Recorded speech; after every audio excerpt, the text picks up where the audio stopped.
सद्गुरु विशाल देव ने एक साखी में कहा है, लाभ महान मनुष्य को संत संग गह ज्ञान, होय स्वबस मन आपना भक्ति धर्म पहचान। संसार में देखा जाता है सामान्यतः मनुष्य भौतिक चीज़ों की प्राप्ति और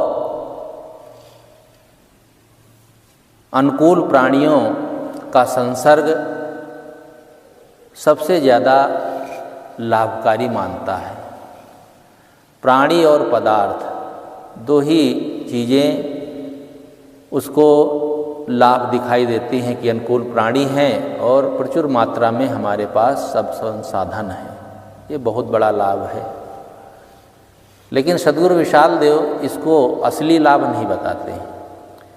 हाँ, जीवन निर्वाह के लिए इन सब चीज़ों की ज़रूरत है, व्यवहार के लिए प्राणियों का संग करना पड़ता है, लेकिन सद्गुरु विशाल देव कहते हैं जीवन का जो असली लाभ है वो संतों की संगत है। इसमें कोई दो राय नहीं है।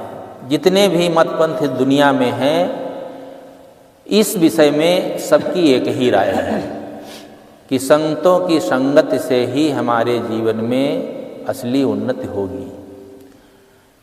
संत संग करने से ज्ञान होगा।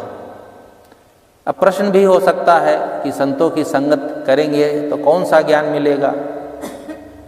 ज्ञान दो प्रकार के होते हैं, एक भौतिक ज्ञान और एक आध्यात्मिक ज्ञान। भौतिक ज्ञान देने वाले दुनिया में बहुत लोग हैं, बहुत से संस्थान इंस्टीट्यूट खुले हुए हैं, लेकिन आध्यात्मिक रोशनी देने वाले केवल संत गुरुजन, ये विवेकी महापुरुष ही होते हैं। जीवन जीने की कला और जीवन उद्धार की बात ये संत गुरुजन बताते हैं। संसार में तो केवल जीवन निर्वाह की बातें बताई जाती हैं और उन विषयों का ज्ञान कराया जाता है, चाहे डॉक्टरी सिखाई जाए, इंजीनियरिंग सिखाई जाए, कुछ भी हो, वो केवल जीवन निर्वाह उससे होता है। जीवन जीने का ढंग नहीं वो बताया जाता है। जीवन जीने का ढंग और अध्यात्म की अपने जीवन के जो सबसे कीमती चीज़ है शांति, उसको प्राप्त करने की विधा संत गुरुजन बताते हैं। इसलिए साहब कहते हैं संतों की संगत से वही ज्ञान प्राप्त होगा। अब प्रश्न होता, ज्ञान हो गया, मान लो समझ गए हम, तो उससे हमारे जीवन में लाभ फिर क्या होगा। तो साहब ने कहा कि होय स्वबस मन आपना। सबसे बड़ा लाभ हमारे जीवन में ये होगा कि हमारा मन स्वबस होगा। मन की स्वबसता के अलावा जीवन में दूसरा कोई लाभ है ही नहीं। जिसका मन स्वबस है वह समझ लो स्वयं में सम्राट है। सद्गुरु कबीर साहब ने भी कहा है कि भजन यही तो है। दो पंक्तियों में ही पूरे भजन की व्याख्या उन्होंने कर दी कि मन की तरंग मार लो बस हो गया भजन, आदत गलत सुधार लो बस हो गया भजन। अब इससे ज़्यादा और क्या किया जा सकता है। साधना भजन जो कुछ होता है इन्हीं दो लाइनों में, इन्हीं दो पंक्तियों में समा जाता है। एक तो अपनी गलत आदतों का सुधार और दूसरे मन की तरंगों को मारने का काम।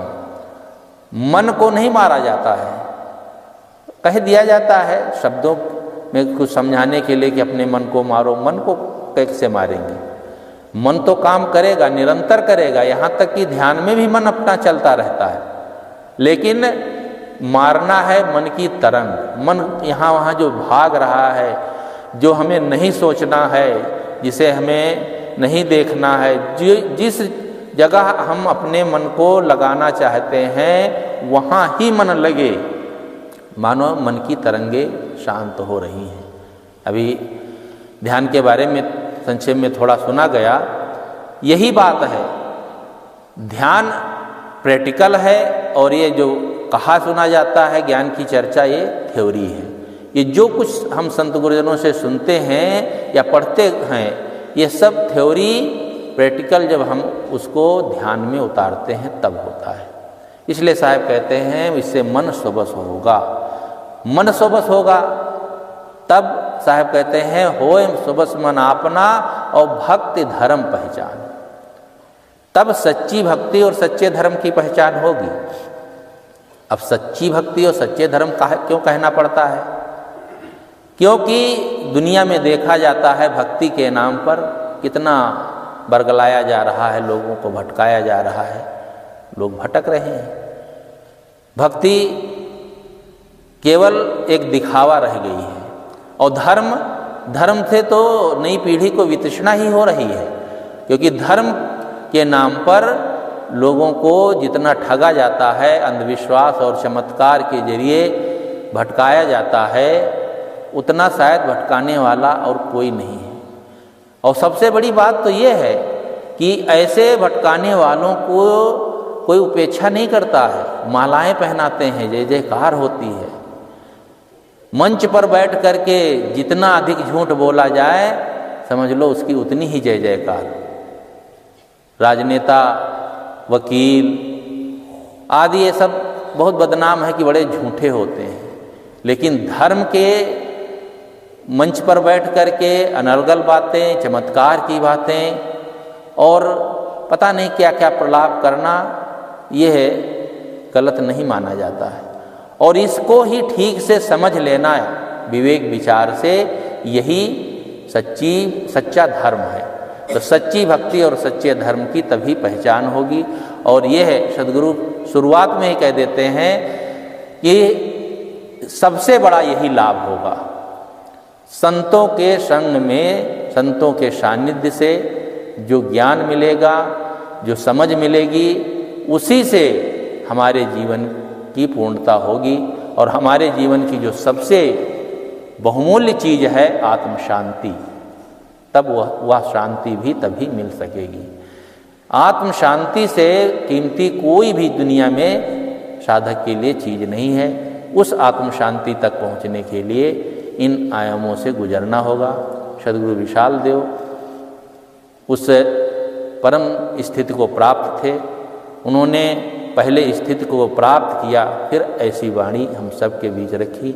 आज ऐसे महापुरुष तो नहीं हैं, लेकिन ऐसे महापुरुषों की वाणी आज हम सबको प्रेरणा देती है। उन्हीं से हम प्रेरणा लेकर के अपने कल्याण में आगे बढ़ें। बस इसी के साथ मैं अपनी बात समाप्त करता हूँ। बोलिए सद्गुरु देव की जय। सही।